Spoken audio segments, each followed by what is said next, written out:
C'est officiel! Les autorités russes admettent que la Russie est au bord de la récession.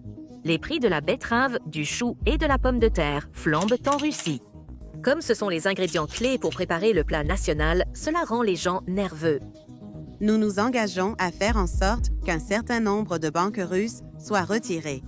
L'économie russe est en chute et les banques russes s'effondrent. Ce n'est pas moi qui le dis. Cela vient directement du gouverneur de la Banque centrale russe. Les ressources russes sont maintenant épuisées.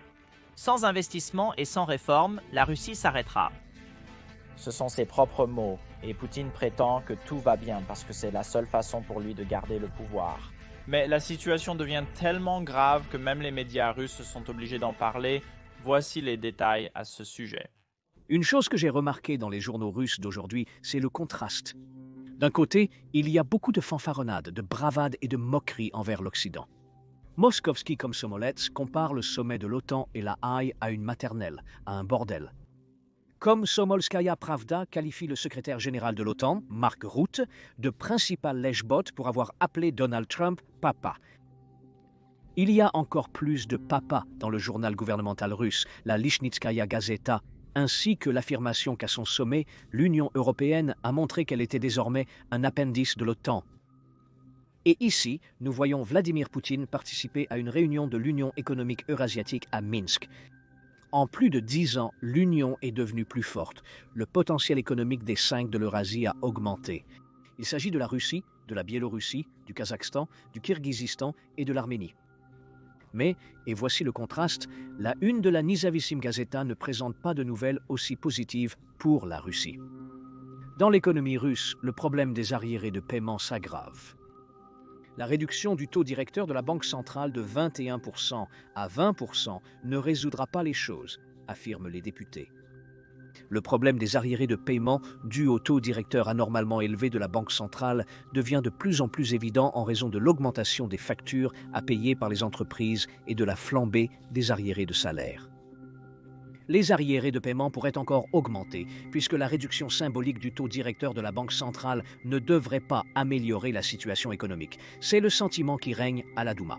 Les experts affirment qu'à ce jour, les secteurs suivants de l'économie ont souffert. L'extraction du charbon, la réparation et l'assemblage de machines et d'équipements, la métallurgie, les entrepôts, la production végétale et l'élevage, l'énergie électrique, gazière et à vapeur, le raffinage du pétrole, l'extraction de pétrole et de gaz naturel, la production de véhicules, la fabrication ferroviaire, navale et aéronautique, la production de produits métalliques et ainsi de suite. Un symptôme des problèmes croissants est l'accélération de la hausse des arriérés de salaires en mai. À la fin du mois de mai, les arriérés de salaire en Russie s'élevaient à 1,7 milliard de roubles. C'était 12,2% de plus qu'en avril, selon le Service fédéral des statistiques d'État. Presque toute cette dette salariale résulte du fait que les entreprises ne disposent pas de leurs propres fonds. Le journal cite la députée russe Oksana Dmitrieva. Elle a déjà qualifié la politique de taux anormalement élevée de la Banque centrale comme l'un des plus grands actes de sabotage économique depuis des décennies. Ensuite, dans le RBK d'aujourd'hui, la pénurie de main-d'œuvre qualifiée reste le principal problème du marché du travail russe. Et Izvestia. Izvestia a constaté que le délai de livraison des marchandises vers la Russie via les pays de la communauté des États indépendants a commencé à augmenter. Les retards sont les plus fréquents dans les livraisons passant par le Kazakhstan. Là-bas, les contrôles douaniers ont augmenté le délai de livraison de 12 jours, en particulier pour l'électronique et les biens à double usage. Les contrôles douaniers ont également été renforcés en Arménie, en Géorgie et au Kirghizistan. Le rapport de Bloomberg d'hier donne en fait plus de détails sur cette crise bancaire des entreprises à laquelle la Russie est confrontée. L'économie russe fait face à des perspectives qui s'aggravent et qui sont plus graves que ce qui est reconnu publiquement, avec un risque crédible de crise bancaire systémique dans les 12 prochains mois, et cela selon nos responsables bancaires russes. Pour aggraver les choses, l'Union européenne discute actuellement de nouvelles restrictions sur les banques russes. La situation pourrait devenir mauvaise et cela peut arriver très vite. C'est pourquoi aujourd'hui, j'ai avec moi nul autre que Jason G. Smart. Il couvre la Russie depuis des décennies et en fait, ses reportages étaient tellement controversés pour le président russe que Poutine l'a personnellement interdit d'entrer à nouveau en Russie.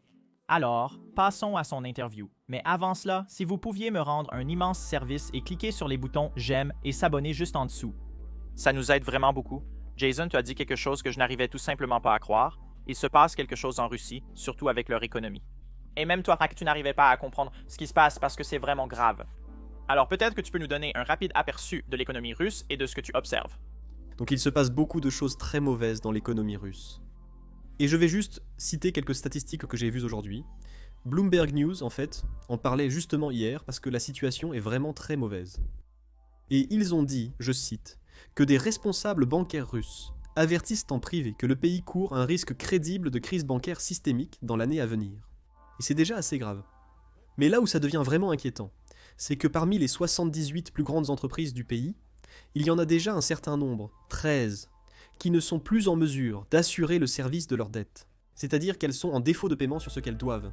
C'est un chiffre énorme. Imaginez simplement, parmi les 78 plus grandes entreprises d'un pays, 13 d'entre elles, soit environ 17%, sont maintenant en défaut de paiement. Et quand vous entendez incroyable, c'est que cela n'a augmenté que ces derniers mois. Mais rien que ces 4 derniers mois, il y a eu une augmentation de 70% du nombre de personnes en défaut de paiement sur leur carte de crédit. Une augmentation de 70% en seulement 4 mois de personnes en défaut de paiement sur leur carte de crédit. Environ 12% de toutes les cartes de crédit russes sont en défaut de paiement ces 4 derniers mois. Ce n'est pas normal. Cela n'arrive pas normalement dans les pays. Et même Vladimir Poutine a été forcé d'en parler.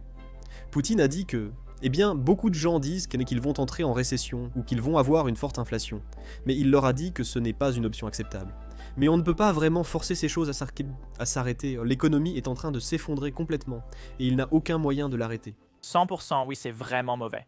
Une autre chose intéressante, c'est que j'ai vu que tu as publié une vidéo sur l'effondrement bancaire russe. C'est vraiment une vidéo intéressante. Et pour le public, je vais mettre le lien juste au-dessus et en bas, allez vraiment la voir. Mais comme tu viens de le mentionner, Vladimir Poutine est obligé d'en parler. Et je sais que dans ta vidéo, tu as dit que c'est parce que les médias russes en parlent. Est-ce que cela nous dit quelque chose sur ce qui se passe en Russie? Est-ce qu'il y a des fractures ou est-ce que la situation est tellement grave que personne ne peut la cacher? Oh, il y a clairement des fractures en ce moment. En fait, c'est une autre chose qui s'est passée ces dernières semaines et qui a été vraiment folle. Il y a l'ancien ministre de la Défense, Shoigu, qui a été remplacé l'année dernière. Mais Shoigu avait été ministre pendant des années. Et lui et Grisomov, qui est le chef de l'armée, étaient un de ceux que Prigojine, le chef du groupe Wagner, avait spécifiquement accusé d'être corrompu et d'avoir volé des fournitures aux soldats, ce qui expliquait pourquoi la guerre se passait mal. Eh bien, ces deux hommes ont essentiellement disparu pendant des semaines, et il y a eu beaucoup de rumeurs sur ce qui s'est passé. Certaines rumeurs disaient que Shoigu avait été tué lors d'un interrogatoire. D'autres rumeurs disaient que Grisomov avait fui le pays. Maintenant, dans les deux cas, après des semaines où ces rumeurs persistaient, les deux hommes sont réapparus à un jour d'intervalle. Gerasimov pour une réunion à Moscou, et dans le cas de Shoigu, il était en Corée du Nord avec le dictateur. Mais cela est aussi discutable. Est-ce que ces photos ont vraiment été prises à ce moment-là, ou ont-elles été publiées après coup, pour prouver qu'ils sont toujours en vie? Parce qu'après cela, ils ne sont jamais réapparus. Et il semble qu'il y ait une lutte de pouvoir ou quelque chose du genre à Moscou.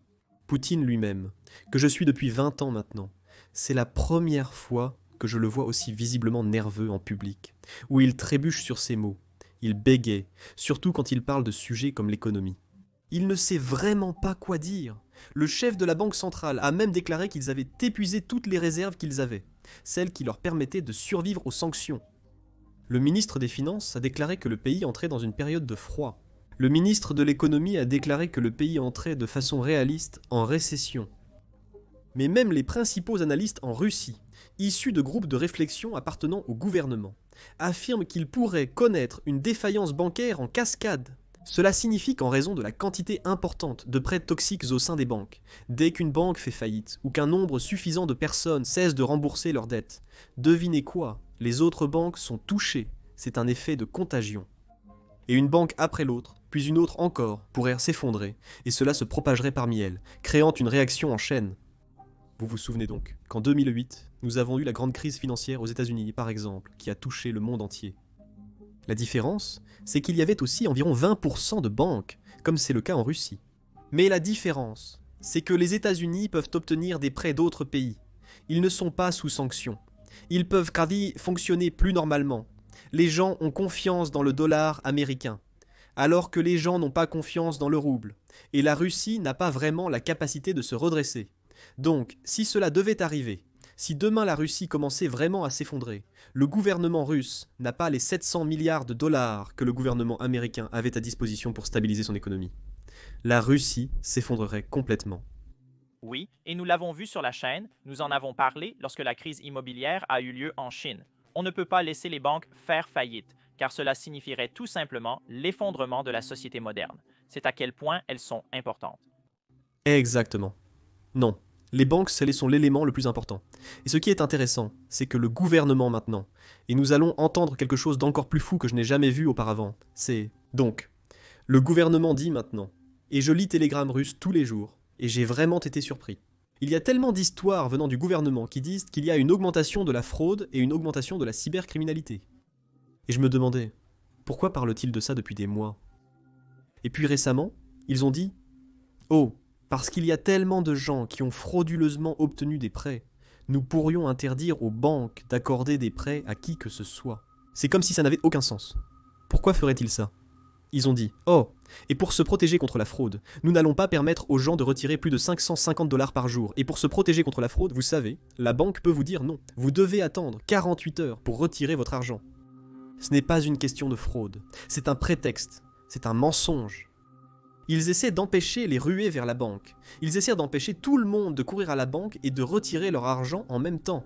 Et le prétexte, c'est de prévenir la fraude. Nous ne vous laisserons pas retirer plus de 550 $ par jour. Mais ça n'a aucun sens. Tous les pays du monde ont des banques. Et dans tous les pays du monde, les banques accordent des prêts. Et toutes les banques du monde sont confrontées à la fraude et aussi à la cybercriminalité. La Russie n'a connu aucune augmentation dans l'un ou l'autre de ces domaines. Et nous le savons grâce aux statistiques publiques. Donc ce qui se passe ici, c'est que le gouvernement russe essaie de mentir au public. Non, non, non. Nous essayons juste de vous protéger, vous et les banques, en vous interdisant de retirer votre argent. La réalité, c'est que les banques ne sont pas assez solvables pour payer tout le monde si les gens venaient demain demander leur dépôt. Waouh, d'accord, c'est complètement fou parce que ça ne rendrait pas la situation encore pire. Parce que si je sais que la banque ne donne pas de prêt, j'essaierai encore plus de retirer mon argent. C'est ça. Justement, dans une société fermée, je pense que les gens ne réalisent pas à quel point la situation est grave. Mais c'est très clair que ça échappe à tout contrôle. Et cela avait été prédit. Je veux dire, la réalité, c'est que l'économie russe dépend beaucoup du pétrole et du gaz. Et ils ont du mal à le vendre, en ce moment. Je veux dire, les prix du pétrole ont baissé, tout comme ceux du gaz. Il y a autre chose, c'est que les principaux acheteurs du pétrole et du gaz russe se rendent compte que, écoutez, les États-Unis sont sur le point d'imposer de nouvelles sanctions à ce sujet. Et nous ne pouvons tout simplement pas nous permettre de l'acheter. Nous risquons trop. Les nouvelles sanctions consisteraient en un tarif de 500% sur les marchandises de tout pays qui achètent du gaz, du pétrole ou de l'uranium russe et d'autres choses comme ça.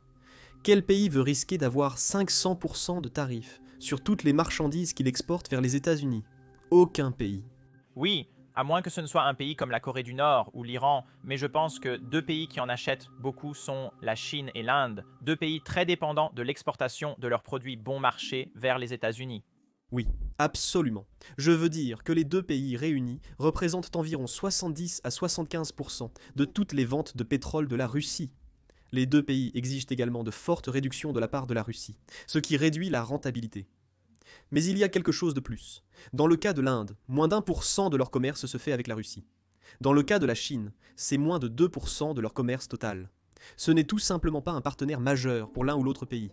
En comparaison, les États-Unis sont un partenaire à 2 chiffres pour les deux pays. 100%, c'est là que je sais qu'au début, beaucoup de gens disaient « Oh, un nouvel axe est en train de se former et il devient de plus en plus fort, mais on voit déjà des fissures apparaître à ce niveau-là. » Mais la situation la plus importante où nous avons vu ces fissures, c'était en Iran. Personne n'est vraiment intervenu pour aider l'Iran, ni la Chine, ni la Russie. Comment voyez-vous cela? C'est assez incroyable. Non, les Iraniens demandent depuis longtemps des armes aux Russes. Les Russes ne leur ont vraiment rien envoyé, et ils n'ont pas non plus envoyé de défense aérienne, alors que les Iraniens avaient dit qu'ils en auraient besoin. Maintenant, pourquoi n'ont-ils pas envoyé de défense aérienne? Eh bien, au final, il y a une raison très importante à cela. Les Russes ont eux-mêmes besoin de la défense aérienne. Ils sont attaqués par l'Ukraine comme ils ne l'avaient jamais imaginé. Sur le territoire russe, et nous avons vu l'opération Toile d'araignée le 1er juin, et à quel point elle a été réussie. Donc, à ce stade, les Russes ont compris qu'ils ne pouvaient même pas s'occuper d'eux-mêmes, encore moins aider les Iraniens. La situation pour la Russie est extrêmement mauvaise, ça ne se passe pas bien du tout. Oui, Et j'ai vu que tu as posté un mème vraiment drôle à ce sujet où l'Iran demande du soutien et ils répondent « bonne chance ». Mais je suppose qu'on devrait un peu changer de sujet et se concentrer sur les lignes de front. Peux-tu donner au public un rapide aperçu de ce qui s'est passé, les grands développements majeurs des dernières semaines? Il y a donc plusieurs choses différentes qui se passent. Les Russes font de leur mieux pour prendre du territoire. Ils sont toujours dans l'est de l'Ukraine. Je suis déjà allé dans ces territoires. Ce n'est plus que des terres agricoles à ce stade, des villages abandonnés. Et ils en ont pris environ. En fait, ils perdent un peu plus de 1000 soldats par jour, en perte. Les Russes, maintenant, au cours des 2 derniers mois. Cela signifie qu'ils ont perdu environ 60 000 soldats. Ils ont pris une zone d'environ 420 km². Quelle était la taille de cette zone? C'est à peu près la taille de Phoenix, en Arizona. Et quand on y pense, il a fallu 60 000 vies pour libérer un territoire. C'est la taille d'une ville. Sauf que ce n'est pas une ville, ce sont des terres agricoles et des villages abandonnés. Et les Ukrainiens cèdent du territoire parce qu'ils réalisent qu'une guerre d'usure n'est pas quelque chose qu'ils peuvent gagner. Il y a tout simplement plus de Russes. Il y a 145 millions de Russes et environ 22 millions d'Ukrainiens dans l'Ukraine libre. Donc, ce qui est beaucoup plus stratégique pour les Ukrainiens, c'est d'attaquer les Russes à l'intérieur de la Russie, pour interrompre leur chaîne d'approvisionnement, pour rendre impossible aux Russes de faire la guerre. Et c'est exactement ce qu'ils font efficacement. C'est pourquoi il y a des attaques chaque jour à l'intérieur de la Russie. Rien qu'hier, 50 drones se sont dirigés vers Moscou. Donc, quand on regarde ces attaques menées à l'intérieur de la Russie, je pense que c'est un bien meilleur pari parce que cela pourrait changer la donne. Cela pourrait être un changement de paradigme si l'économie russe ou la société russe est déstabilisée par les actions menées par l'Ukraine. Oui, tout à fait, et nous avons vu une attaque vraiment importante aujourd'hui. Je suppose qu'on pourrait appeler ça la toile d'araignée 3.0, parce qu'on a déjà vu la version 2.0, où 4 Su-34 ont été détruits sur la base aérienne. C'est une perte de plusieurs milliards de dollars, ou plutôt de plusieurs milliards de roubles. Ou perdu, c'est ce que j'ai vu sur l'un des télégrammes russes. Mais avant d'en parler, rapidement, en fait, les pertes ne seraient-elles pas liées aux problèmes économiques russes, parce que la Russie promet beaucoup de primes. En novembre, si vous êtes blessé ou mort. Et j'ai vu un rapport il y a quelque temps où il forçait les banques à prêter de l'argent au gouvernement pour qu'ils puissent verser ces primes. Donc le gouvernement force les banques à accorder beaucoup de prêts, ce qui n'aide personne. En fait, ils ont forcé environ 200 milliards de dollars de prêts à des sous-traitants de la défense militaire. Et ces sous-traitants ne peuvent pas vraiment rembourser les prêts dans de nombreux cas, ce qui, encore une fois, sape tout le système économique de la Russie. Mais il y a un autre aspect à cela, c'est que ces personnes, oui, quand elles sont tuées, elles sont censées recevoir de très grosses indemnités de départ, et elles reçoivent d'énormes primes à la signature. Le problème, c'est que le gouvernement ne peut vraiment pas se permettre de les payer. Et c'est pourquoi nous avons vu toutes ces vidéos des Russes, soit en train de détruire les corps des soldats morts, soit en essayant de les dissimuler parmi les soldats ukrainiens morts, dans l'espoir que les Ukrainiens les ramassent, et qu'ils n'aient plus à s'en occuper. Mais il y a aussi, comme vous l'avez probablement vu, les fameux cubes de viande empilés, où ils mettaient les corps dans une grande boîte en carton, corps après corps, et les laissaient se décomposer ensemble, ce qui finissait par devenir une sorte de bouillie, c'est assez dégoûtant. Mais parce qu'ils laissent ça dehors tout l'été. Mais bref, ils faisaient ça. Et pourquoi faisaient-ils ça? C'est parce qu'ils devaient faire quelque chose des corps, et s'en débarrasser. Mais en même temps, ils ne voulaient pas vraiment les ramener en Russie, parce qu'alors ils devraient admettre que le gars est mort. Dans ce cas-là, ils devraient verser une grosse somme d'argent à sa famille. Donc la meilleure chose qu'ils puissent faire, c'est de rendre impossible pour sa famille de prouver qu'il est mort. Ils ne peuvent pas le prouver puisqu'ils n'ont pas de corps. Waouh, en fait oui, je ne savais pas. Je savais qu'ils faisaient des fosses communes sur la ligne de front. J'ai vu ça, mais le truc du carton, c'est dingue. Non. C'est vraiment fou, non. Je veux dire, les Russes, c'est pareil. Ils ont eu des gens gravement blessés qu'ils ne voulaient pas ramener en Russie. Parce que d'une part, il faudrait payer pour leur rééducation et aussi leur verser de l'argent parce qu'ils ont été blessés ou touchés par balles. Alors ils les ont forcés à aller sous le feu des mitrailleuses ukrainiennes pour éviter de les payer. Ah oui, la tactique de la Seconde Guerre mondiale. Mais bon, parlons de la grosse attaque d'aujourd'hui. Une autre base aérienne attaquée à Marinovka, 4 Su-34. Comment ça peut continuer à arriver? On pourrait penser qu'après l'opération Toile d'araignée, la Russie se dirait plus vigilante contre des attaques comme celle-ci. Eh bien, il est très clair que la Russie n'est pas préparée à ce qui se passe. Je veux dire, ils ne s'attendaient jamais à ce que cela arrive. Ils ne s'attendaient jamais à ce que les Ukrainiens amènent la guerre en Russie. Et ils avaient raison. Pendant l'administration précédente, la précédente administration présidentielle, Les États-Unis essayaient activement de convaincre les Ukrainiens de ne pas faire cela. Ils leur disaient de ne pas le faire. Et à cause de cela, les Ukrainiens étaient beaucoup moins actifs sur le territoire russe. Mais maintenant, personne ne semble dire aux Ukrainiens d'arrêter, ni les Européens, ni les Américains. Et donc, ils mènent ces attaques. Et je pense que stratégiquement, c'est la meilleure chose qu'ils puissent faire parce que cela accomplit plusieurs choses. Évidemment, cela empêche la Russie d'avoir une armée bien opérationnelle. Mais cela les prive aussi de la capacité d'envoyer des fournitures et d'apporter plus d'aide à l'Ukraine, mais aussi de réaffecter leurs propres soldats et leurs propres ressources pour protéger leurs installations à l'intérieur de la Russie, ce qu'ils ne font manifestement pas encore efficacement. Mais ils n'ont pas assez de défense aérienne pour le faire efficacement. Globalement, les Russes sont dans une situation très difficile, parce qu'ils regardent autour d'eux et regardent Poutine. Comment peut-il justifier auprès du public russe que, écoutez, nous faisons tous face à ces privations. Il n'y a pas assez d'argent pour tout. Nous devons fermer, vous savez, des hôpitaux. Nous devons fermer ceci. Mais c'est pour l'armée, dont nous avons tellement besoin. Mais ensuite, l'armée est attaquée tout le temps, et il ne peut pas non plus empêcher cela.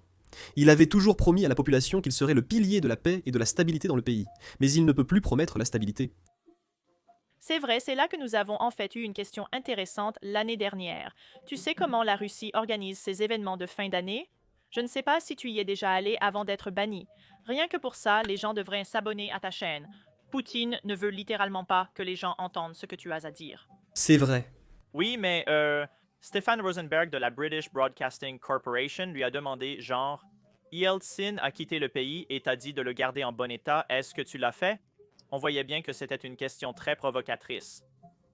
Steve Rosenberg, franchement, c'est un gars coriace. J'arrive pas à croire qu'il ait posé les questions qu'il a posées.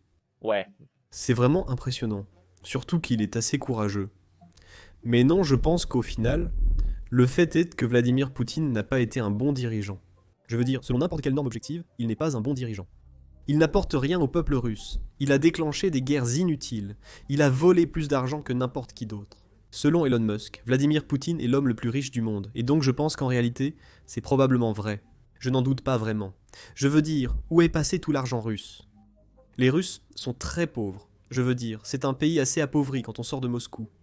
Je crois que les retraites sont encore d'environ 140 $ par mois. C'est un pays qui essaie de faire semblant d'être un pays européen.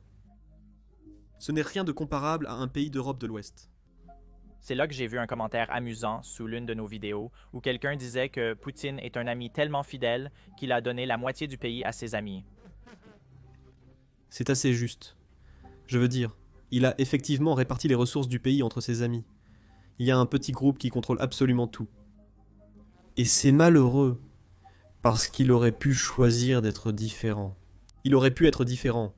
La Russie aurait pu devenir un pays normal. Mais il a choisi, pendant 25 ans, de voler la population. Pour les distraire. Et il les distraire avec différentes choses. La guerre en Tchétchénie, ou la guerre actuelle. Ou vous savez, en attisant le nationalisme dans le pays. Tout cela est fait pour détourner l'attention de la population des crimes dans lesquels il est impliqué. C'est juste un chef de la mafia si vous comprenez vraiment qui est Vladimir Poutine, ou comment il pense. N'utilisez pas la science politique, pensez à la criminologie et à la façon dont fonctionne la mafia, parce que c'est probablement la comparaison la plus précise. Oui, ceci, je cite des commentaires. Trop, parce que certains des commentaires, comme j'ai beaucoup appris, un commentaire que nous avons eu récemment disait que chaque pays a une mafia. Mais en Russie, la mafia a un pays. Je pense que c'est une idée répandue. Il y a une chose courante. Ah oui, je viens de le voir dans les commentaires. Mais je suppose qu'on devrait passer à des nouvelles plus positives. Première fois depuis longtemps. Il y a beaucoup de bonnes nouvelles qui viennent de l'OTAN, surtout lors du récent sommet. Trump a eu des commentaires très sympathiques envers l'Ukraine. L'OTAN a également accepté d'augmenter ses dépenses de défense à 5%. Comment vois-tu tout cela? Comment cela influence-t-il la guerre et les lignes de front? Je pense qu'en général, c'est une bonne chose. Sans ce qu'il faut comprendre, c'est qu'il y a plusieurs aspects différents qui expliquent pourquoi c'est important. Donc ce n'est pas seulement une question d'adhésion immédiate ou quelque chose comme ça, ce qui est peu probable. Ce qui est plus réaliste, cependant, c'est que la Russie comptait vraiment sur le fait que Trump, en particulier, abandonnerait rapidement l'Ukraine. Et pour être honnête, quand Trump a commencé, je pense que beaucoup de gens supposaient que c'était probablement ce qui allait se passer. Ça en avait certainement l'air. Mais maintenant, avec le temps, ils deviennent de plus en plus déçus. Et pourquoi cela compte vraiment? Ce n'est pas seulement parce qu'on se soucie de ce qu'ils ressentent, mais parce qu'ils sont vraiment prêts à continuer une guerre s'ils voient que rien ne va dans leur sens. Ils espéraient vraiment que les Américains prendraient leur parti maintenant.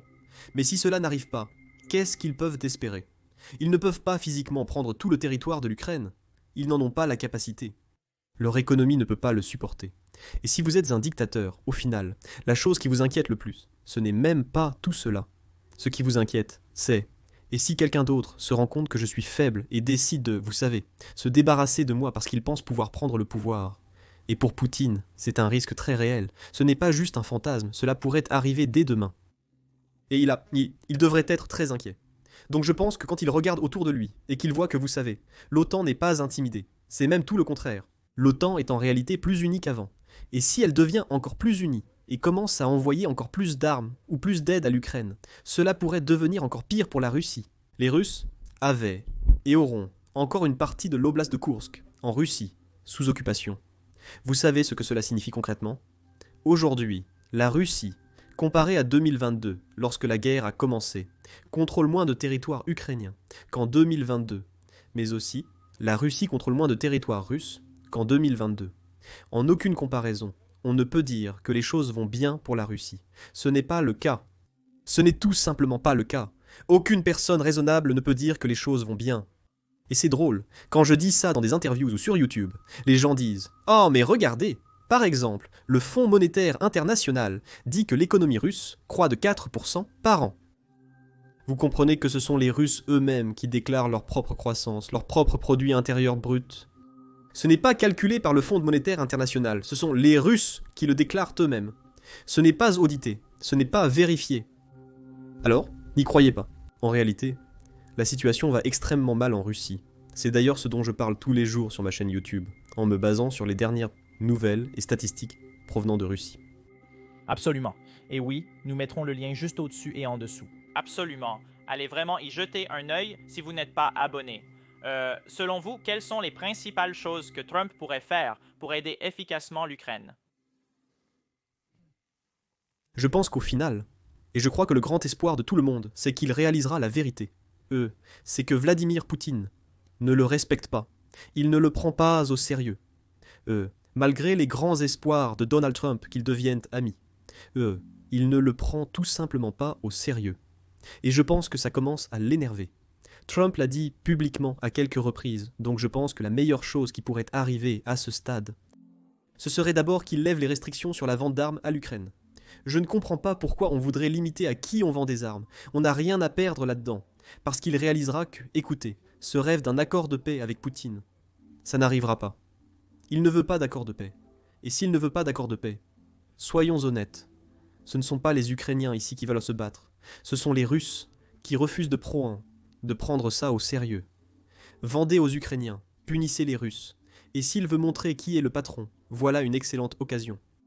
Punissez les Russes, donnez plus d'armes aux Ukrainiens, donnez-leur l'aide nécessaire ou permettez-leur au moins d'acheter les armes dont ils ont besoin, afin que, vous savez, Vladimir Poutine et ceux qui s'opposent aux États-Unis soient punis.